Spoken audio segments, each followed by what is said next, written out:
hello everybody. Before we use Crossplane, since it's a Kubernetes native tool, we have to install the Kubernetes locally in your computer first.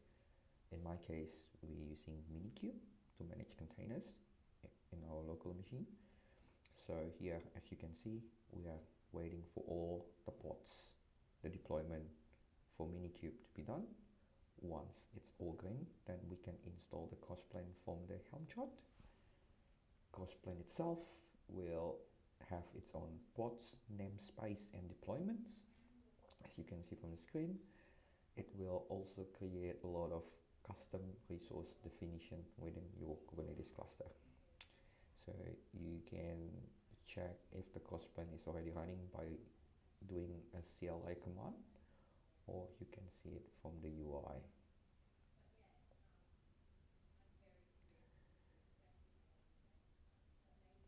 So next, what we're going to do is, since we are going to create a bucket in Amazon Web Services, we want to install provider. So each vendors that you use, it has its own provider. Not even that, take a little bit deeper, that each components within Amazon that you want to use, it has its own package, as you can see from the screen. So in our case specifically, we want to install AWS S3 bucket. Once you've done that, it will be appearing in the provider configuration within Kubernetes CRD. And then what you have to do is you have to let Crossplane create resources by providing it with access key and secret access key. So first, how do we give the secrets to Crossplane? Is we create a Kubernetes cluster secret. So we create a secret called AWS secret in this one within Crossplane namespace. Once we've done that, and then we need to confirm the value is base64 encoded, and then you have to provide the secret to that provider. We call it a provider config. So as you can see from the screen, we are linking the Kubernetes secret with the provider AWS S3 that we created in the previous steps.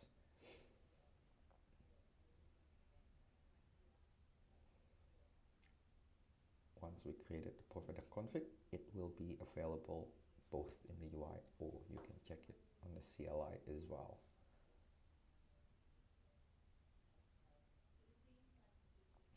Next step, the moment of truth, we're going to create the S3 bucket. So once you install the Crossplane AWS S3 provider, it will create a custom resource definition called bucket, which didn't exist before.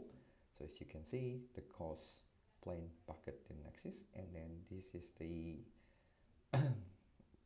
YAML configuration syntax that we use to create a bucket. You just give it a region, give it a name, and you create, you apply, and then the resource should be available both in the Kubernetes bucket CRD, and also right now, if you go to Amazon console looking for the bucket, it doesn't refresh really well, but there you go, it does. So that's how you create an S3 bucket with Crossplane. So the next step is, how are we going to delete it?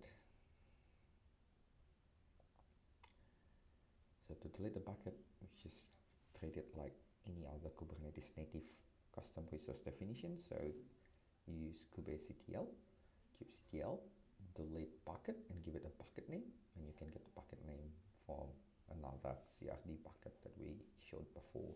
You can just go to the console and pick it up. Now that it's been deleted, it's going to take a bit of time, but it's not going to take too long.